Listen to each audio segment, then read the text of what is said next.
नमस्कार श्रोताओं। आज से हम एक नई श्रृंखला जिसका शीर्षक ग्रंथ गोष्ठी है उसकी शुरुआत करने जा रहे हैं।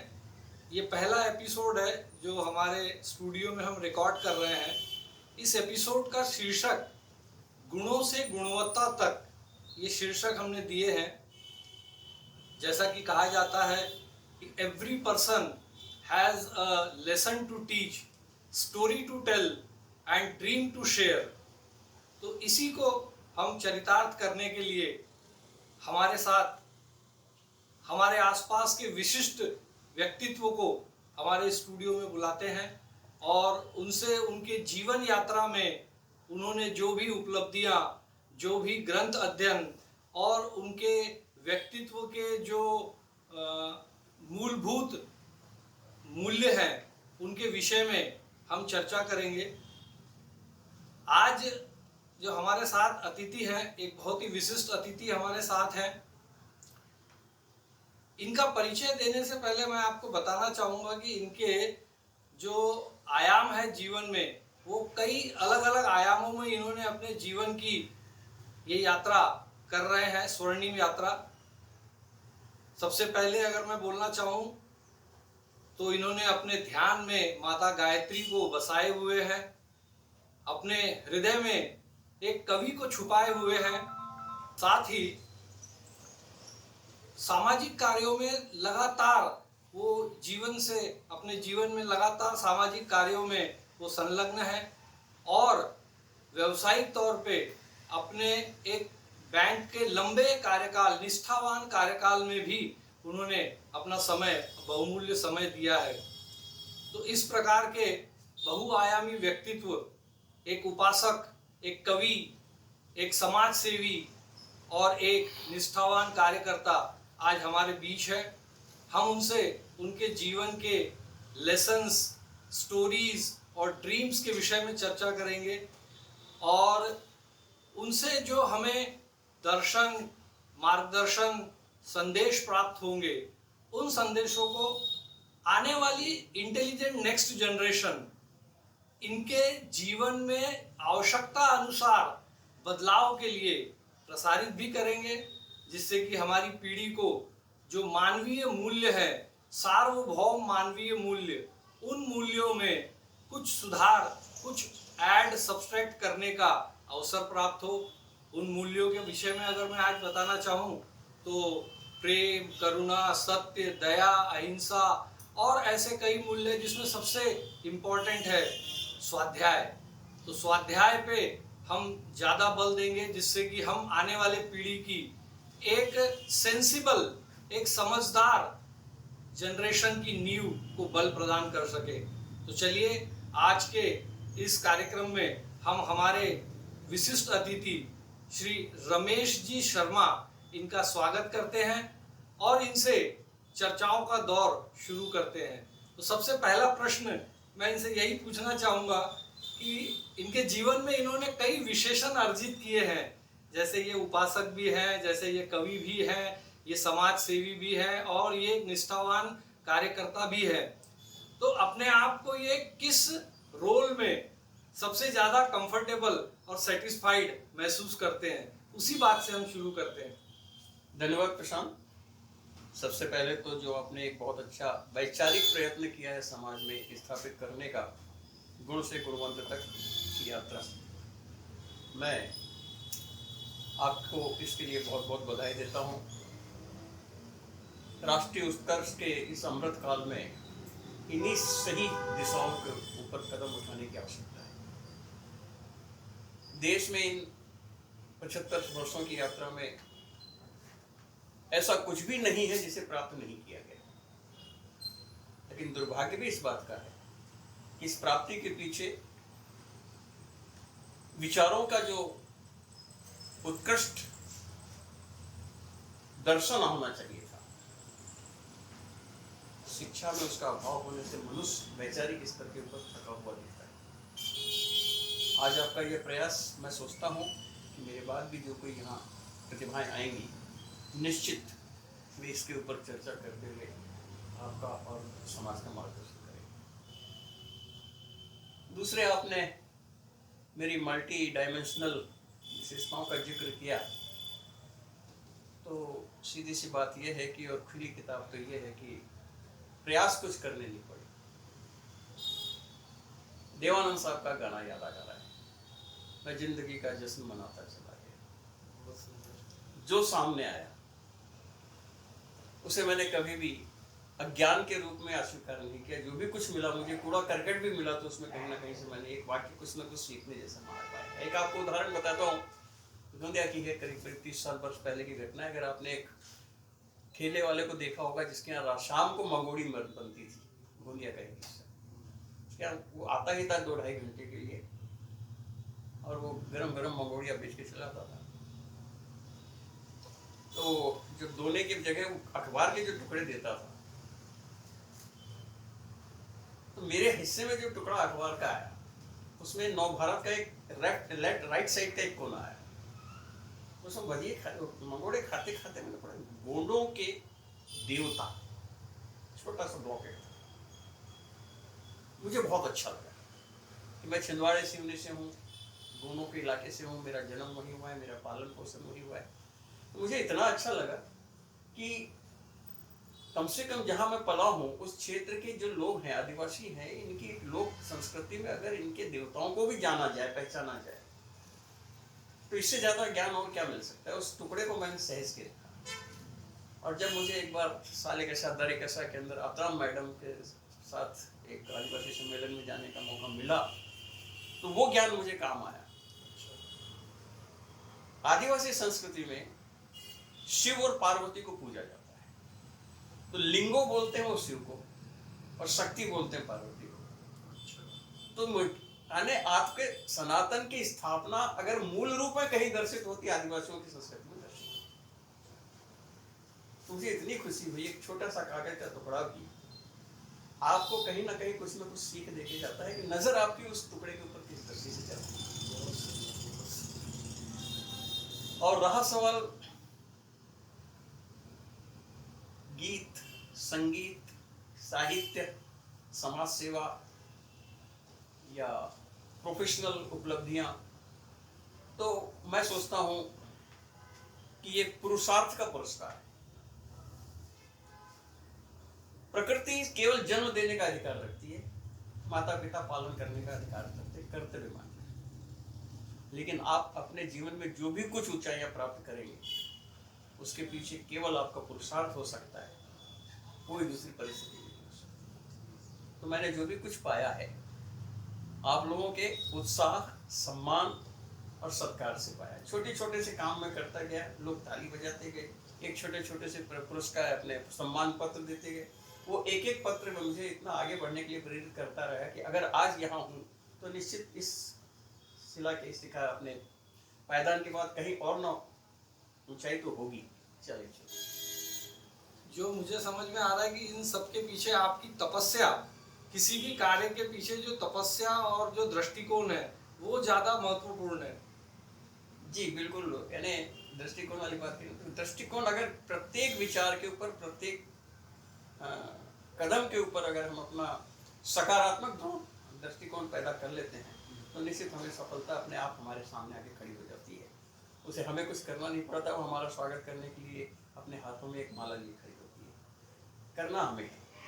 रहा सवाल चालू कहाँ से हुई, तो शुरुआत के जो 20-25 वर्ष जो हैं वो तो संघर्ष में बीते, लेकिन जैसे ही मैं गोंदिया यहाँ आया और वो जो मुझे एक स्वतंत्रता मिली, मैं फिर वो स्वतंत्र आकाश में हर कोने में उड़ा। तो मैं ये कह रहा था कि मेरी वैसे की आरंभिक यात्रा अगर गुण और गुणवत्ता की ओर अगर जाने की है, तो संगीत से, संगीत का बहुत लगाव था। घर में भी माहौल था, लेकिन घरों में माहौल इतना था कि सुनो, गाओ मत। अच्छा। क्योंकि उस जमाने में हमारे समाज में, हमारी संस्कृति में, ब्राह्मणों के परिवार में इस गुण को ये दृष्टि से देखा जाता था। तो उन्होंने मुझे कभी प्रोवाइड नहीं किया, मना किया। अब एक अगर घटना आपको सुना दूं कि जाने अनजाने मेरी एक ननिहाल राजनांदगांव में भी है, तो मैं अपने भाभी के साथ बचपन से आया करता था। तो उनके दुकान और उनके घर के बीच में बाजे वालों की दुकान हुआ करती थी। तो वहाँ ट्रम्पेट और ड्रम बजा करते थे। अब मुझे तो शौक, 8-10 साल की उम्र थी। एक दिन ऐसा हुआ, दोस्ती कर ली। अब एक दिन उनका मास्टर सामने बैठा था, आवाज़ दे दिया, तो थोड़ा सा उसके साथ सुना, गाया, बजाया, कुछ लोग जो मुझे आता था बजाया। फिर मैंने उसका क्लैरोनेट लेके बजा दिया। तो जो मेरा कजिन था वो दौड़ के मेरे भाभी के पास गया, बोले भैया ने बोले वो बाजे वाले कि अब तू तारी बजा ली। अच्छा। अब वो तो उसका बजाना क्या, फिर भाभी ने जो बजाया वो काबिले तारीफ था।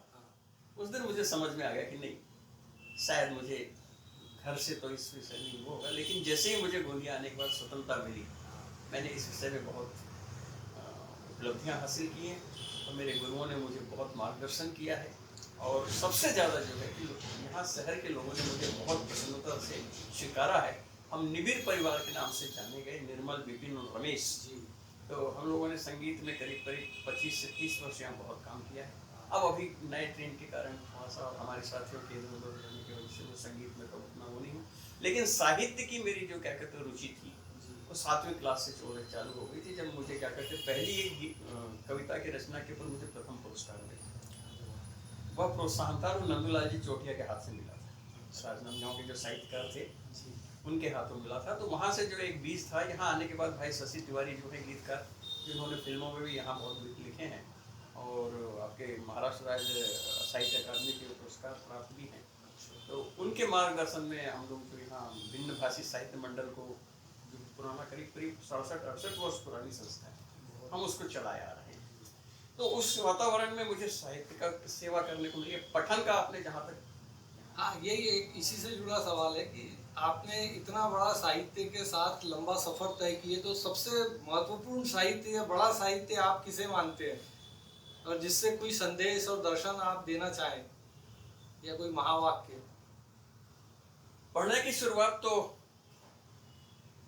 डंडे खा के, मेरी भाभी बिना पढ़ी लिखी, लेकिन उन्हें कहानियां, स्टोरी और उपन्यास सुनने का बहुत शौक था। तो मुझे वो डंडा लेके बैठाती, जैसे स्कूल से आया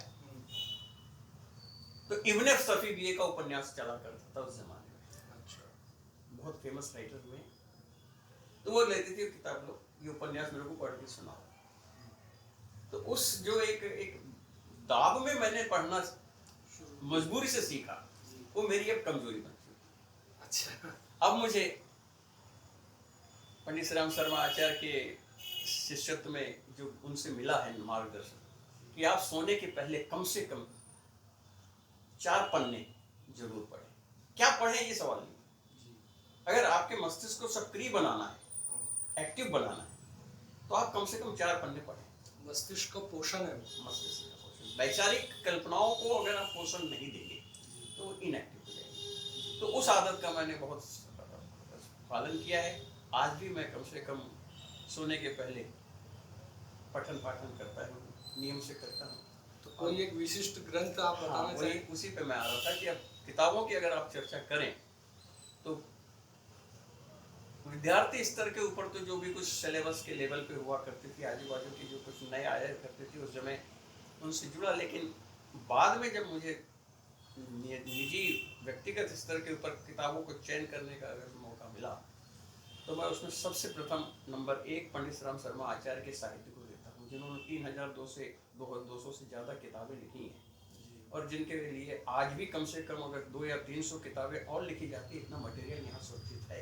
अच्छा, शायद आपके पास भी है गायत्री विज्ञान है, गायत्री महाविज्ञान। तो गायत्री महाविज्ञान 3 खंडों का जो है वह तो एक उन्होंने साधना स्तर के ऊपर, लेकिन इतने डायमेंशनल क्या करते उनके विचार हैं कि जब मुझे एक किताब उनका 108 वाङ्मय का संग्रह, उसमें एक किताब में देखा तो घर गृहस्थी से संबंधित चर्चा है, तो उसमें एक सेक्शन किचन का है, रसोई का।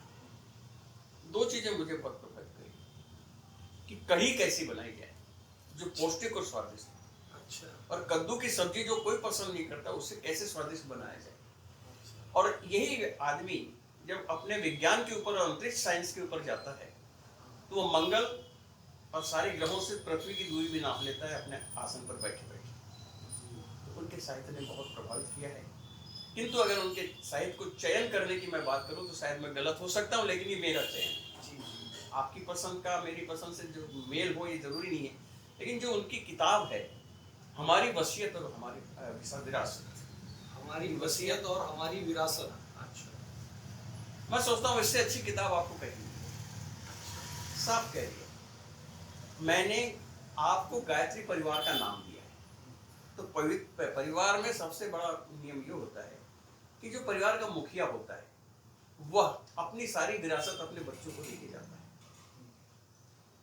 लेकिन शर्त ये होती है कि आप में ये योग्यता हो कि आप मेरी विरासत को संभालने के लायक है कि पात्रता आप में है।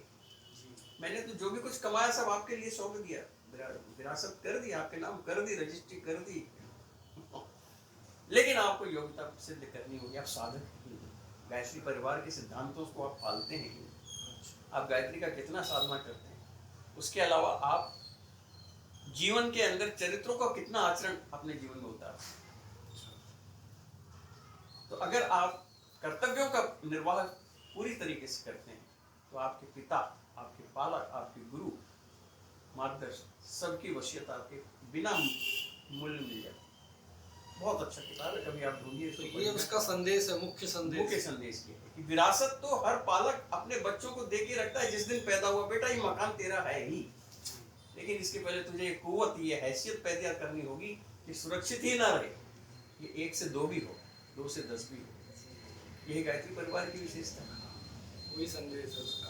और दूसरे स्तर के ऊपर अगर मुझे किसी की किताबों ने प्रभावित किया है तो वह है, विचारक हैं बहुत बड़े, आचार्य रजनीश। लोगों ने उन्हें बाद में भगवान भी कहा, उन्होंने भी फिर स्वयं को अपने आप को ओशो कहा, जो एक समुद्र की बूंद होती है, लेकिन मैं सोचता हूँ कि उनकी सबसे अच्छी परिचय जो है आचार्य रजनीश। उनके जैसा दृष्टा और दार्शनिक दुनिया में न पैदा हुआ है न होना है।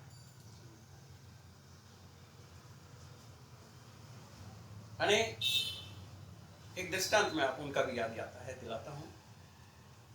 उनके एक एडवोकेट फ्रेंड थे, जैन साहब, उनके साथ वो बॉम्बे जा रहे थे। उस समय उनके पास एम्बेसडर थी सफ़ी, जबलपुर से निकले तो सिवनी धूमा घाट जो लखनऊ उनका है, शहर छोड़ते से ना जाने इन्हें क्या यार जैन साहब तुम छोड़ो यार, गाड़ी मैं ड्राइव करूँ, तुम गाड़ी ड्राइव नहीं करो, बैल हाँक लो, सीट चेंज कर ली। देखो गाड़ी हमें ले जा रही, घर से दूसरे घर ले यार, ऐसे प्यार से स्टीयरिंग घुमाओ, थोड़ा धीरे से एक्सीलेटर दबाओ, तुम तो लात मारे जैसे रख देते हो, इतनी नाजुकता एक विचारक ही रख सकता है। थोड़ी दूर निकले, आधे घाट में घूमते घूमते क्या कहते, अचानक धूप में बादल आ गए, पानी वर्षा होने लगी। महाराज जी ने गाड़ी बंद कर दी, दरवाजे खोल के सड़क पे खड़े हो गए, दोनों हाथ बढ़ा के, जैन साहब अंदर क्या घुसे, बाहर निकलो, परमात्मा बरस रहा है। अच्छा।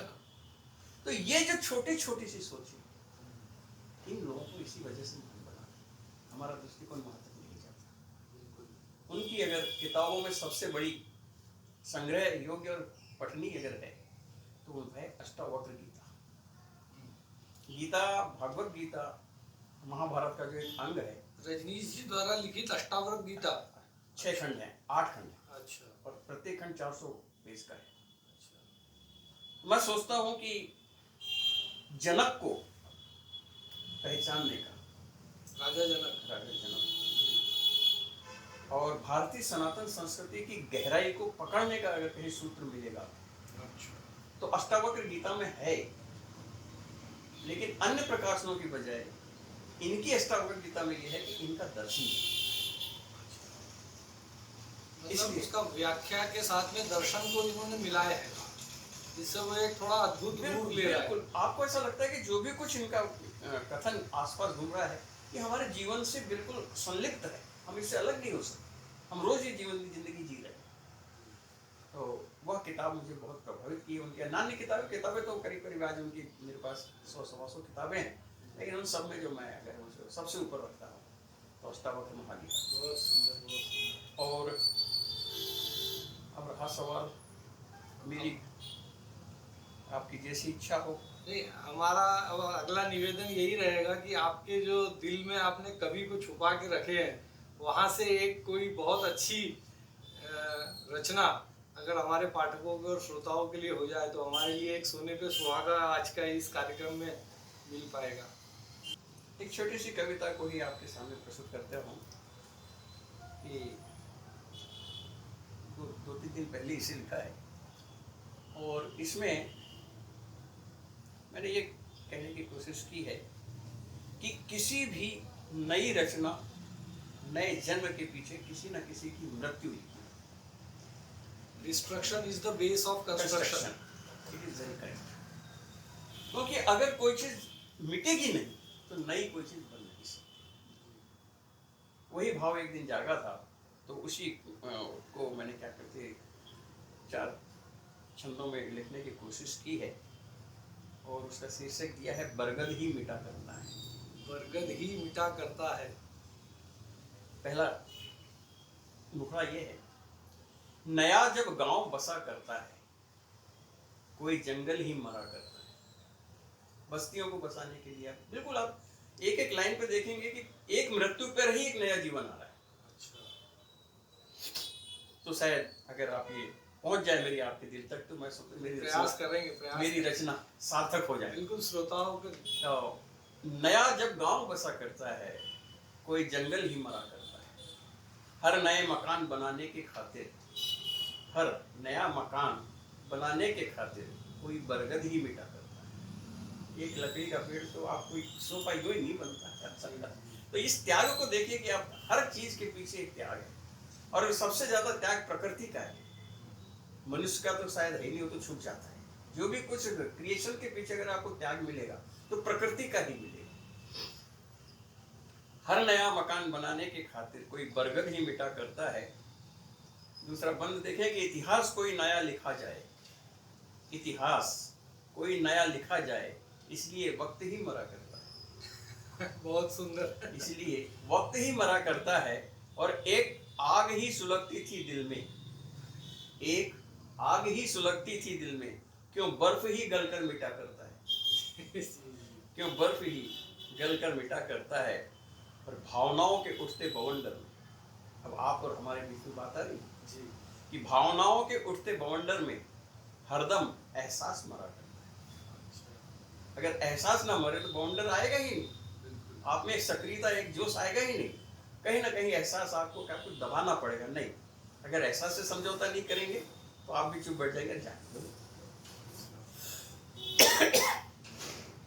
भावनाओं के उठते बवंडर में हरदम एहसास मरा करता है, और देखकर प्यास भी धरती की। थोड़ा सा गौर करें 2 लाइन पे, कि देखकर प्यास भी धरती की, बरसकर मेघ ही मिटा करता है। बरसकर मेघ ही मिटा करता है। सोच आ गई। और अंतिम बंद है इसका है, अब कहाँ कोई सुख देती हैं औलादें, अब कहाँ कोई सुख देती हैं औलादें, देकर सुख हरेक बाप ही मरा करता है। देकर सुख हरेक बाप ही मरा करता है। और कुछ देकर जमाने को आप गुजर जाइए, कुछ देकर जमाने को आप भी गुजर जाइए, वरना इंसान भी भिखारी ही मिटा करता है। वरना इंसान भी भिखारी ही मिटा करता है। मैं सोचता हूँ कि परिचय के रूप में एक छोटी सी रचना आज, ये एक नई रचना है आपकी। जी हाँ।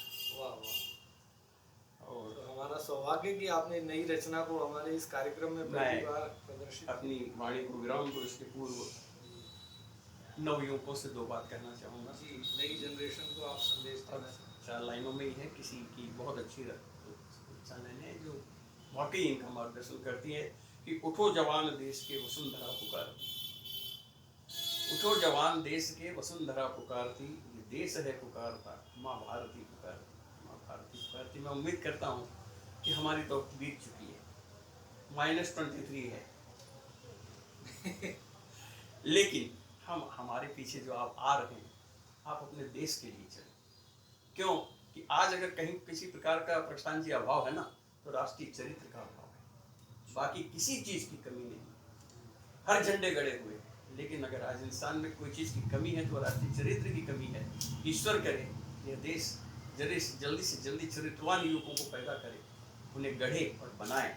देश का भविष्य आज तो नहीं, लेकिन 15 साल के बाद का जो भविष्य होगा वो वाकई फिर से राष्ट्रगुरु विश्वगुरु जैसा हो सकता है। निश्चित निश्चित। तो मैं इसी उम्मीद के साथ अपनी वाणी को यहाँ विराम देता हूँ। आपने मुझे बहुत बहुत तो सम्मान के साथ मौका दिया। मैं सोचता मेरी यही है श्रोताओं कि आपको इसमें निरंतर सफलता मिले, और आपने जो मुझे यहाँ बुलाया इसके लिए बहुत बहुत धन्यवाद।